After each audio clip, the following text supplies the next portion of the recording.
Ni negeri dunia. Dunia ini Nabi kata ad-dunya sijnul mu'min wa jannatul kafir. Dunia ini seperti penjara bagi orang mukmin, seperti syurga bagi orang kafir. Bagi orang kafir dia macam dalam syurga dah, happy pagi petang siang malam. Oh, mabuk yang pusing. Subuh tak bayar bangun, zakat tak bayar, makan babi, minum arak, berjudi, berzina. Kita banyak patah larang macam duduk dalam sipar renggang. Jadi musibah. Itu tanda kamu naik darjat di akhirat.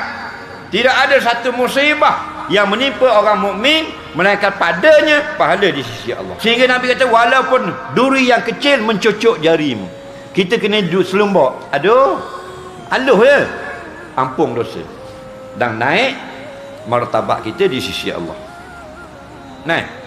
Jadi kalau kita nak senang, betul-betul senang, mana ada, sebab dunia. Dunia jifah. Dunia ini bukan tempat kesenangan, tapi tempat sampai.